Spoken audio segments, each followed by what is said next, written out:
Гаспадарыні і гаспадары, сёння, калі адбываецца гэты запіс, на нашым календары 7 чэрвеня. Застаецца роўна ангельскі лік дзён да 70-гадовага юбілея народнага пісьменніка Беларусі Васіля Быкова. І таму мы напярэдадні папрасілі сустрэчы у Васіля Владимировича, бо Васіль Быков не ў мінулым.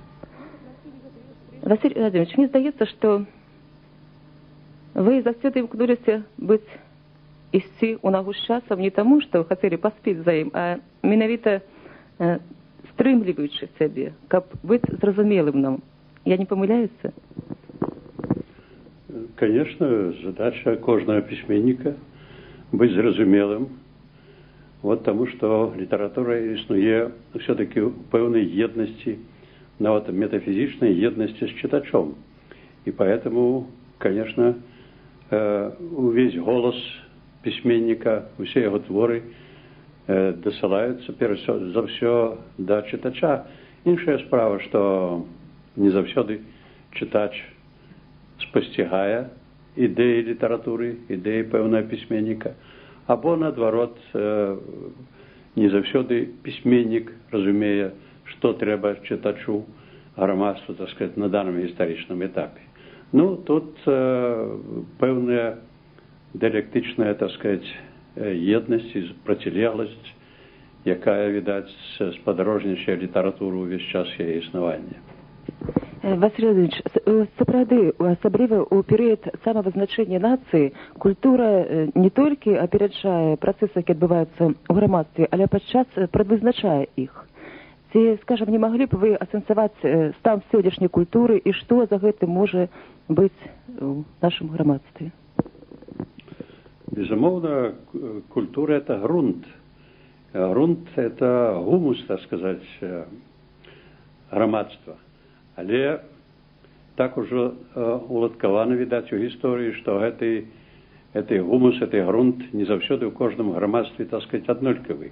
Ёсць нацыі з вялікімі традыцыямі культурнымі, і гэтыя традыцыі ўплываюць даволі выразна на ўсё грамадскае жыццё, сучаснае жыццё, на гісторыю пэўнай нацыі.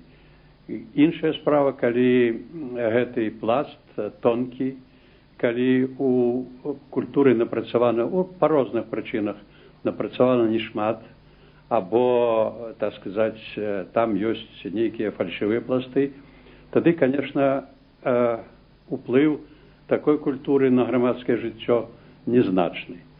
Ну, а еще важно, конечно, калі важно грамадству зразумець, што такое культура. Хоць это заўсёды уплыў апасродкаваны, непэўны, і зноў жа залежыць усё, відаць, ад ступені цывілізацыі нацыі.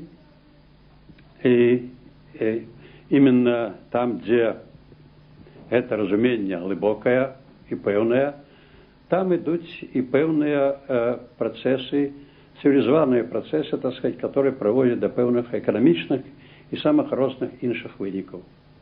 А не маглі б вы назваць, вылучыць нейкія з'явы культуры, якія на сённяшні дзень адбываюцца, здаюцца вам значнымі? Ну, з'явы культуры, конечно, значных заўсёды вельмі шмат. Прытым, трэба сказаць, што именно тыя з'явы, которые у сучасны момант здаюцца нам вельмі значнымі, на самой справе, пасля таго, як пройдзе нейкі час, аказваюцца незначнымі або фальшивымі, і якраз наадварот. То есть я хочу сказаць, што культурны працэс вельмі складаны працэс, і ацаніць яго, так сказаць, у кожны момант бывае вельмі цяжка.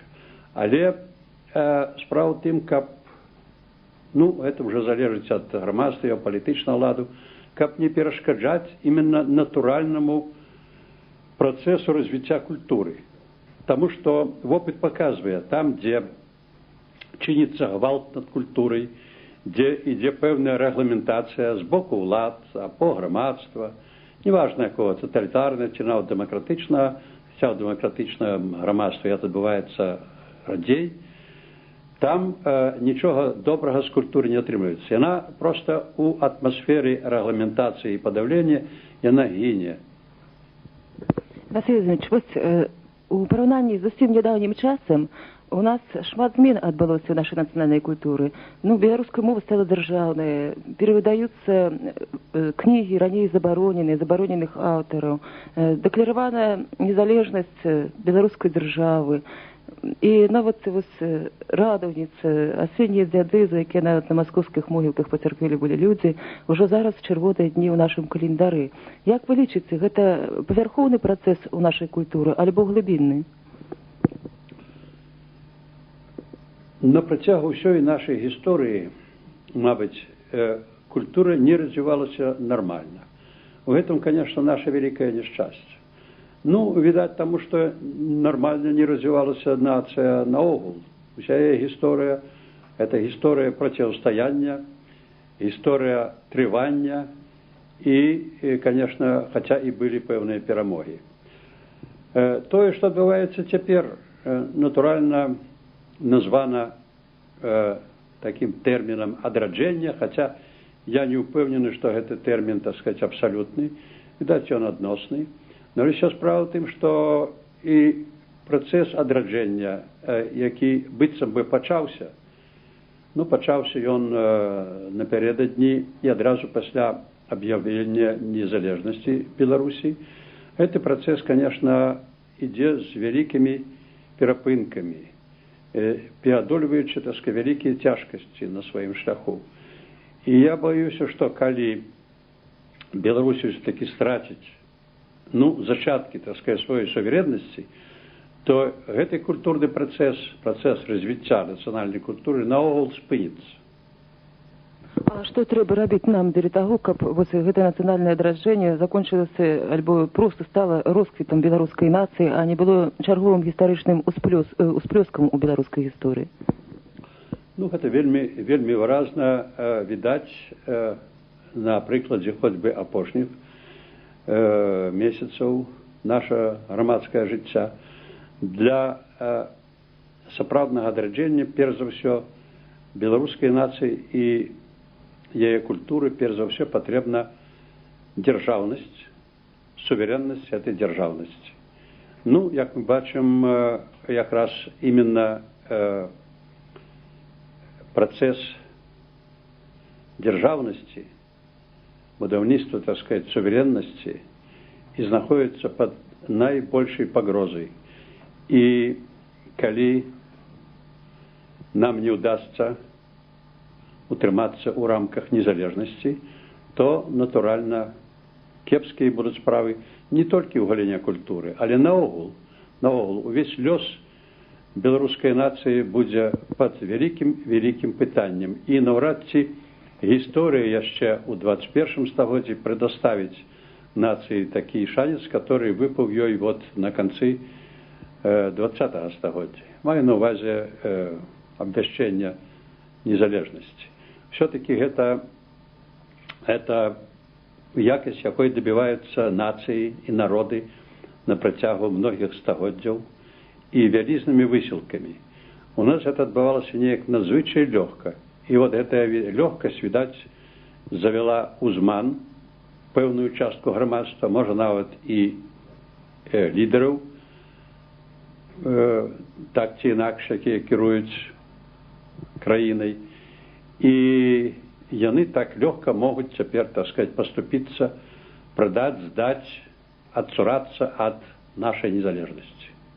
Василь Владимирович, зараз такі час, што здавалося б, маски і лжы сарваны і засобы, быў злодзеем, рабой, амаль што, так сказать, навідавоку, меў такія палітычныя погляды, калі ласка аб'ядноўваўся ў партыі, выказвае сябе, але нешта здаецца нібыта не так. Ці можна назваць все-таки наш час часам, калі гэтыя маски і лжы сарваныя? Маски будуць заўсёды, пакуль грамадства пребывае ў стане дэстабілізацыі, непэўнасці. Будуць ісці, конечно, і палітычныя працэсы, перш за ўсё, барацьбы за ўладу. Мы ведаем, што у гэтым сэнсе больш за ўсіх маюць поспех это камуністы. У іх вялікі вопыт барацьбы за ўладу. І больш таго, можна сказаць, што на працягу апошніх дзесяцігоддзяў, да не толькі, стало видать, что борьба, что ўлада это самамета гэтай партыі. Усё астатняе, відаць, яны зразумелі, што ўсё астатняе залежыць ад таго, у чыіх руках улада. І таму, конечно, яны не шкадуюць высілак для таго, каб гэтую уладу здабыць, а калі ее здабудуць, то ўжо не спыніцца ні перад чым для того, каб яе утрымаць. Об этом сведчыць увесь папярэдні вопыт, так сказать, этой партии, да и нашей державы таксама, и наше грамадства. И я скажу, что нема больш страшной силы цяпер у свеце, чым зноў жа ідэі і метады барацьбы камуністычнай партыі, якая, як вядома, нягледзячы на все забароны, яна дзейнічае. Калі грамадства яе гоніць у дзверы, яна улезе ў акно. І тут патрэбна вялікая пільнасць з боку, так сказать, усяго народа. Ну, а перш за ўсё трэба, конечно, усвядоміць гэтую небяспеку. Я думаю, что, на жаль, наш народ яшчэ не прыйшоў да гэтага усведамлення. І яшчэ яму здаецца, што, па крайней мере, нейкай яго частцы здаецца, што камуністы могуць змяніцца, што яны могуць быць лепшымі, што яны могуць, так сказаць, у часе другога прыходу прынесці нейкае шчасце народу. Гэтага не будзе ніколі. Это такая партия, которая не здольна да рэфармацыі, і пра гэта засведчыў вопыт усіх апошніх год, і не толькі, может быть, апошні год і КПСС, і КПБ. Василий Владимирович, але весь процесс гісторыі – гэта працэс недапраемнасці. І, скажем, што б вы ўзялі з часоў камуністычнай улады ў нашу будучыню? Ці ёсць там нешта станоўчае, на ваш погляд? Боюся, что там староўчага нема. Хотя, конечно, принято лічыць, что у наши тоталитарные часы, недавние часы, все-таки, ну, по крайней мере, развивалась культура. Калі мець на увазе не только Беларусь, а нават и СССР, что культура там мела пэўныя здабыткі. Мабыць, это так. И литература развивалась, и культура, и кино, допустим, и были пэўныя здабыткі. Только я хочу сказать, что гэтыя здабыткі дасягнуты не дзякуючы тоталітарызму, а насуперак яму. Усе найлепшыя творы створаны у тыя часы, даваенныя і пасляваенныя часы, нават у рамках соцыялізма, створаны насуперак гэтаму соцыялізму. І насуперак, так сказать, тоталітарызму і ўсёй ідэалогіі, так сказать, кіраўнічай партыі.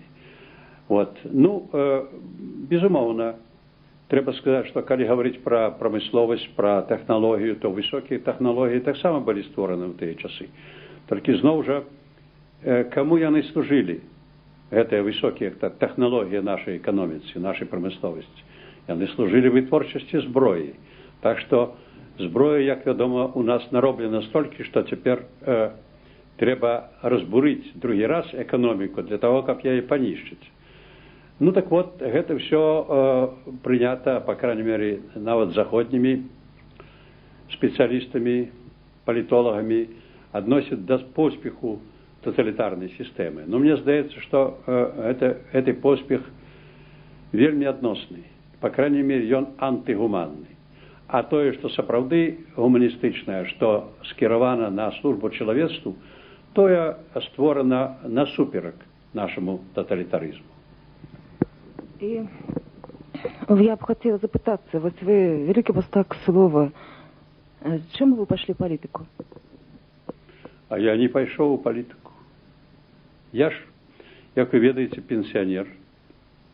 Вот, ніякіх пасад не займаю.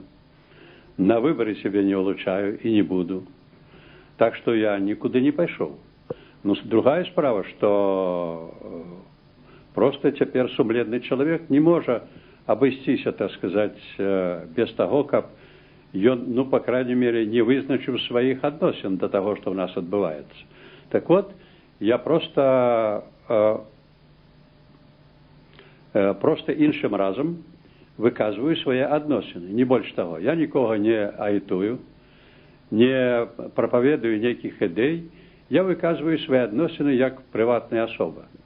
Ну, калі мне еще предоставляется некая магчымасць это рабіць у форме, так сказать, друкаванага слова або вот тэлебачання, так гэта, відаць, можна аднесці толькі наконт, ну, нейкай яшчэ астатачнай, так сказать, папулярнасці пісьменніцкай працы і літаратуры. Інакш бы, безумоўна, да мяне ніхто не звяртаўся. І я, відаць, таксама ні да каго не ішоў для того, каб выказваць свае погляды. Василь Іванович, вас раз'яднаная шматпартыйная Расія зараз перажывае працэс менавіта аб'яднання нацыянальнай глебе. І вось 20 буйных партыйных блокаў, якія удзельнічалі ў выбарах Дзяржаўнай думы, заключылі дамову палітычнай згоды. Скажыце, калі ласка, як на вашу думку, ці, скажем, наша Беларусь здольная пабудаваць свой нацыянальны дом нацыянальным падмурку, альбо толькі прыхінуцца да больш моцнага суседа?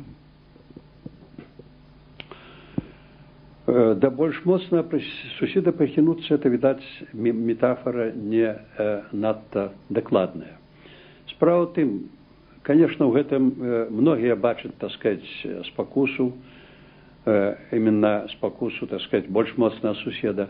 Но справа ў тым, што аб'яднацца могуць толькі аднолькавыя, раўнапраўныя, так сказать, элементы, ну, як цяпер кажуць, суб'екты, так сказать, дзяржаўнасці. Ці можна лічыць Беларусь і Расію раўнапраўнымі? Все-таки обе этой державы належат до розных вагавых катэгорый. И поэтому их союз в этом сенсе, особливо союз політичный, заўсёды будзе нічым іншым, як паглынаннем мацнейшым, больш слабага. І, безумоўна, так сказать, расійскія палітыкі гэтага і не тояць. Напрыклад, той же Жирановскі выдатна адводзіць ролю Беларусі ў выглядзе маскоўскай губерніі і не больш таго. У такім выпадку я пытаюся, так сказаць, перш за ўсё, ці маюць наше кіраўніцтва проста у сваёй галаве, так сказаць, нейкія элементы здаровага сэнсу. Калі яны сапраўды імкнуцца увайсці ў Расію ў якасці мінскай губерніі, то навошта тады выбары прэзідэнта?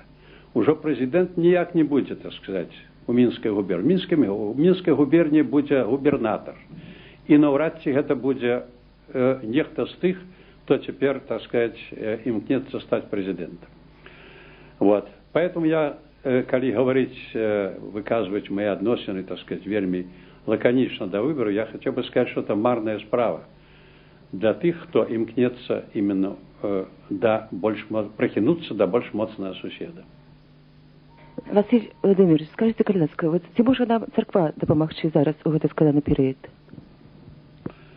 Церква, конечно, павінна дапамагчы, потому что все-таки хрысціянства як рэлігіі мае велізарнае значэнне ў нашай гісторыі, і не толькі ў нашай гісторыі, але наогул у нашай цывілізацыі, не толькі для нашага народа.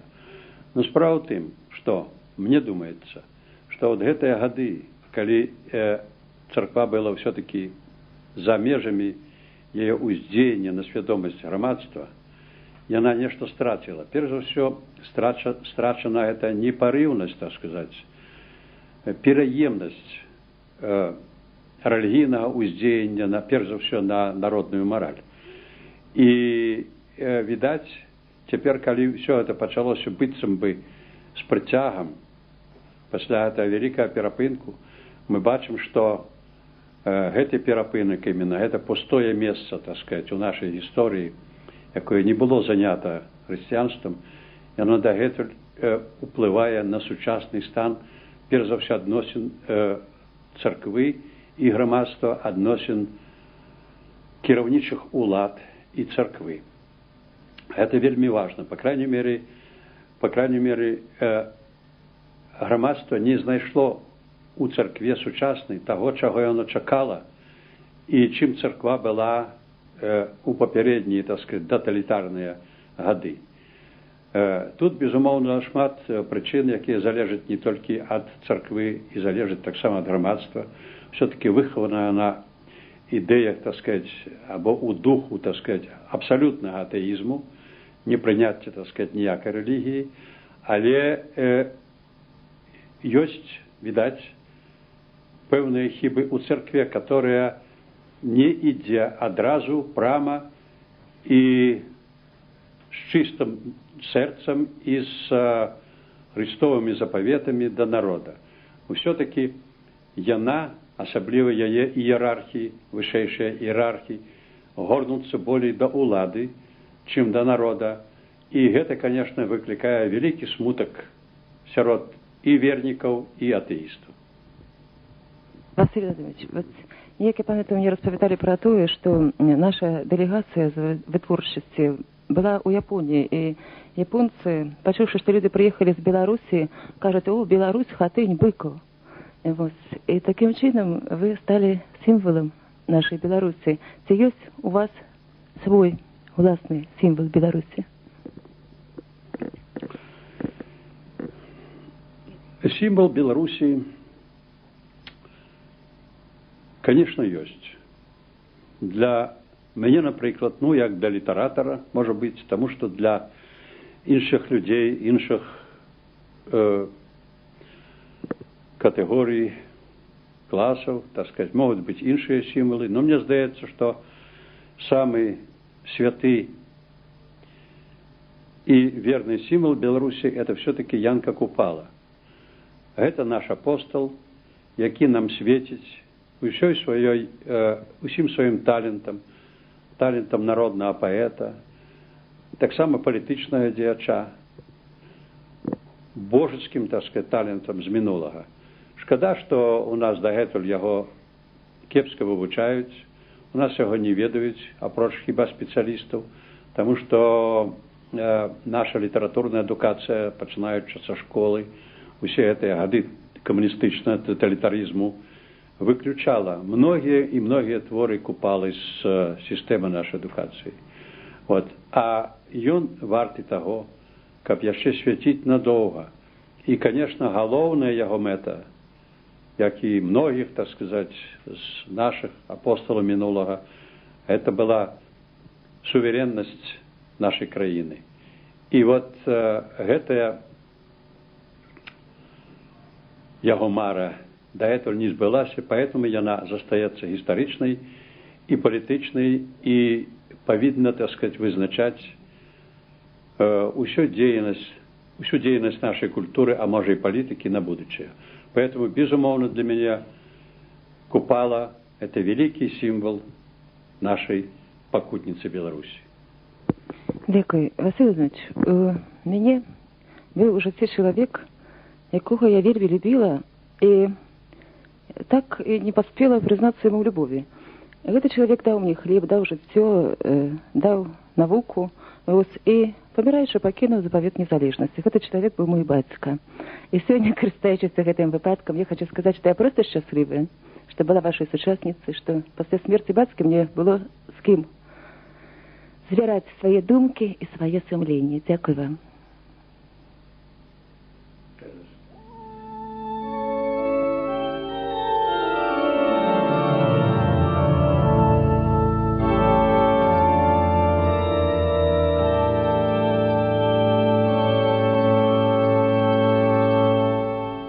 Тиши над землей, у эфиры ночные, голос чистый лучи, как пение херувим.